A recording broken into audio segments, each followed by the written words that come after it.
Hi everyone, this is Kristie Cook with Ingdora Productions, and I'm also an author. I've been published for 7 years now, and when we started Ingdora Productions back in 2010, one of the goals was eventually to be able to publish other authors. So a lot has happened in the industry since then, and what route to take to help other authors became murkier and murkier. So we never really pursued that until this past year. As I had mentioned in the group, I had some fears to overcome, and one of them was this. Putting out there an idea I've had for several years and making it a reality and taking all the risks that go with it. And so here I am. And as I mentioned, being live here is also a huge fear. So I'm a little nervous, please forgive me. I had to rearrange my office a little bit just because I've recently moved in, recently as in like almost 2 months ago, but forgive me because I'm not completely unpacked. So I'm also getting ready for Once Upon a Book next week. So I had my new banners out, and that's what you get to see. So anyway, this is a Q&A session about Havenwood Falls, not about my stories or any of my other books or anything, specifically about me. We will be doing some live Q&A sessions next week with today's releasing authors, so watch for information about that. My day will be Monday. I don't have a specific time yet. And then EJ will be going live next week, and then Susan the week after. So you will have an opportunity to chat with each of us about Havenwood Falls and our books and characters. We wanted to give you a little time to read the stories. So today let's focus on the world and what questions you might have. Thank you, Callie. I hope everyone can hear me okay. If that's an issue, please let me know. I got a new webcam that I'm trying out, and I really don't know how well it works. Hopefully better than my iPad has worked in the past when I've done videos. So we'll see. Stacy, are you laughing at me? So let's see. While I'm waiting for any questions to come in, I give you a little bit of background about why I started the project, but the idea really got started a few years ago. Writing is known as a solo profession. You're kind of locked up in your cave and doing it all by yourself unless you're collaborating with someone else.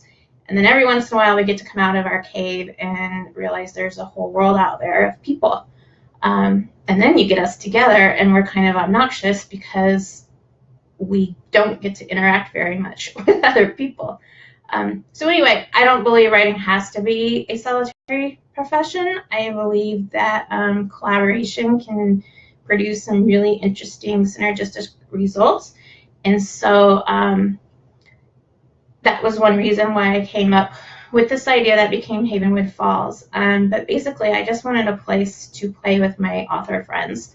A common setting, a common little town where all of our characters lived or visited, and maybe they didn't necessarily interact with each other, but you had some common characters and settings and whatnot, kind of like some of your favorite TV shows, where a lot of the secondary and tertiary characters are the ones that really make the town. Thinking like Gilmore Girls with your Dozies and I want to say Luke, but he kind of became the main character, but Miss Patty and, you know, all of them who just kind of helped to make that town what it is.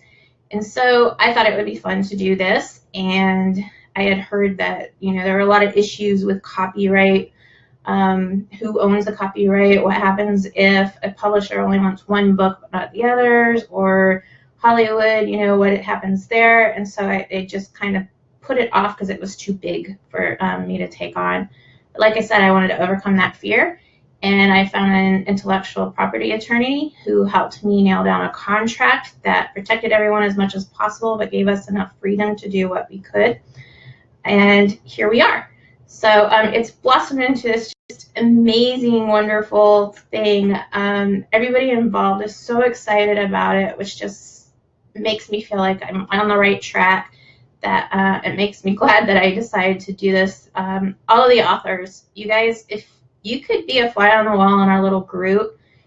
You would just be amazed because there was a little bit of a little naggy feeling in the back of my head that, you know, there might be a diva somewhere in one of us that we don't know about. That has not been the case at all. Everyone's been so helpful, collaborating, willing to make adjustments in their own story so that someone else's story will work. It's been really amazing. And so let's see, while I went off on that little diatribe there, we got some comments here. Let's see. I love your face too, Lila. I miss you. Thank you, Stacy. I love Havenwood Falls. That's the other thing. When we're in our little group and we're sharing pictures that, you know, we imagine for Havenwood Falls and our characters and where they live and what the, you know, Coffee Haven looks like and everything, all of us just want to move there. We're just like ready to pack up and move to this non-existent town in Colorado. Right, Julie? You know, it would be really cool to have a convention, and maybe we'll just have to overtake Telluride because that's kind of the town that we are modeling Havenwood Falls after, so we might just have to invade there. Callie, I'm curious if any of the characters will be revisiting. I hope a lot. I know I'm writing another story about Kayla and Xandru because there's definitely more to their story. I barely got to touch on it. And then Addie and Taze will have their own stories. Randy Cooley Wilson is already contracted to write more stories for characters in her book that releases next month, sorry. We have several who will be coming back for additional stories. Let's see. Yes, Julie, I am releasing more. Callie, let's try this question thing again. Are there any supernatural creatures you'd be surprised to see in Havenwood Falls?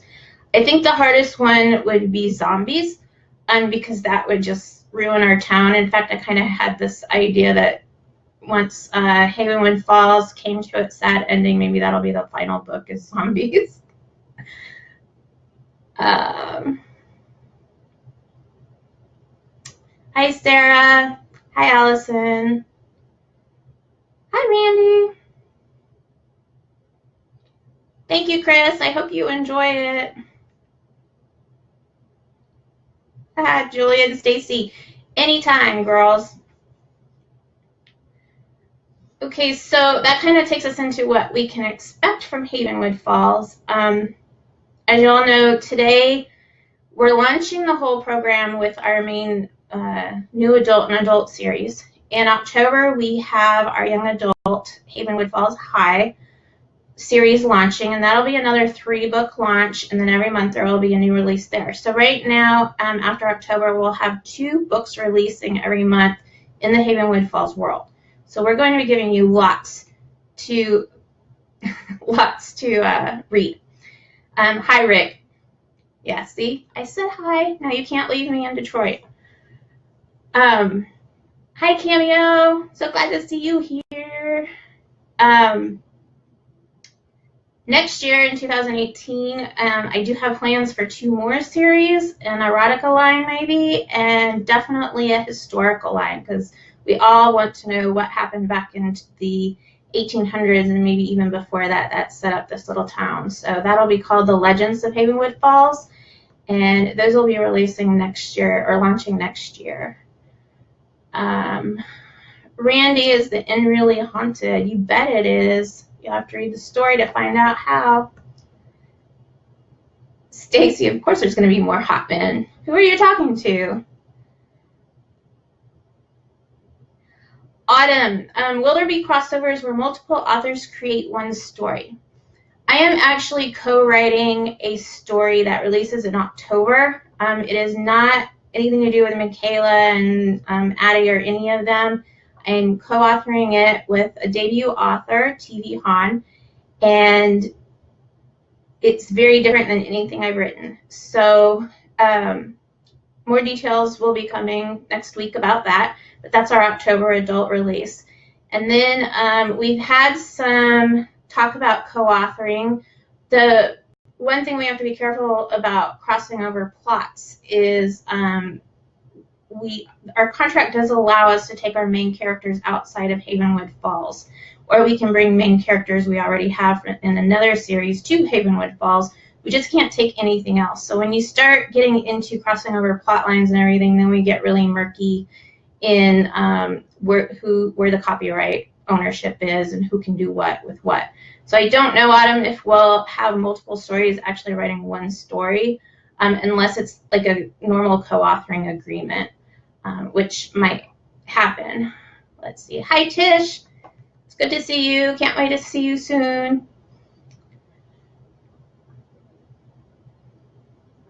Oh, Stacy, you have not seen my dirty side. You're making me blush. I need a tiara. Yeah, right. I need my Maleficent horns, because that's more the kind of princess I am. So let's see. I have a couple things that I want to show you. I was hoping to have the koozies in. I do have Havenwood Falls koozies, but I just checked the mail right before going live to make sure they hadn't come in yet, and they haven't. So some of the couple things that'll be in the swag packs that I'm giving away. We have bookmarks,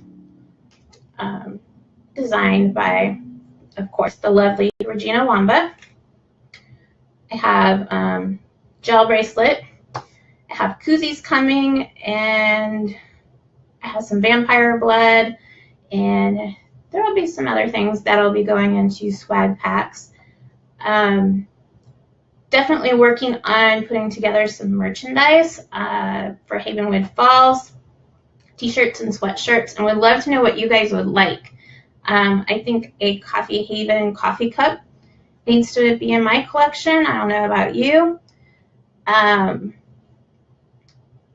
What else? What would you guys like to see?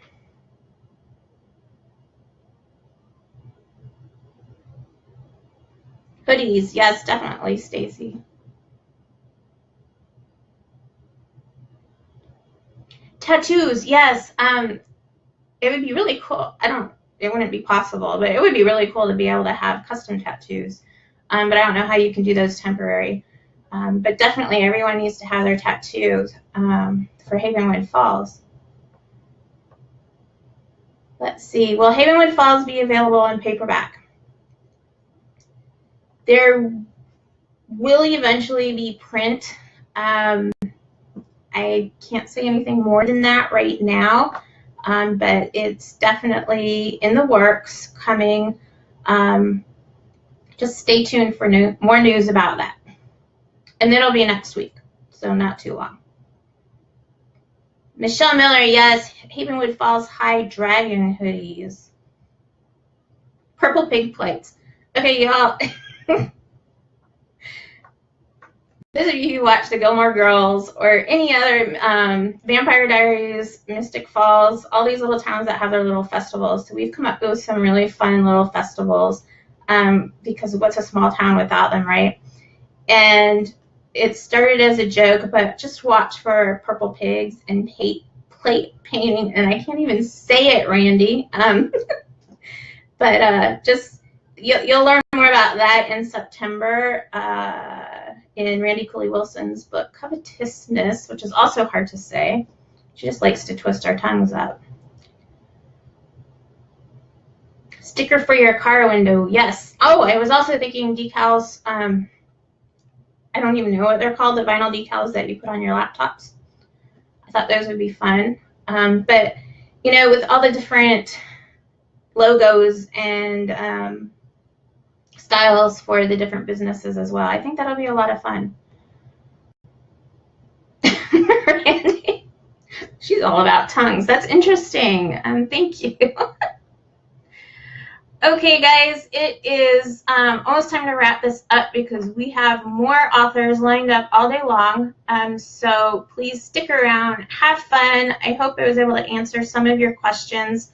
Like I said, each author will be doing, at least all of those, I can talk into it, doing live Q&A sessions after their releases. So next week you have me talking about Forget You Not on Monday. EJ will be on Wednesday talking about Fate, Love, and Loyalty. And Susan Burdorf, I believe, is on Tuesday, the 15th, and she'll be talking about old wounds and Rusty and Sherry, and you can ask her all your questions, ask each of us questions, and thank you all for reading, and thank you for being my audience for my very first live video on Facebook. Y'all take care, and I'll see you in the party. Bye-bye.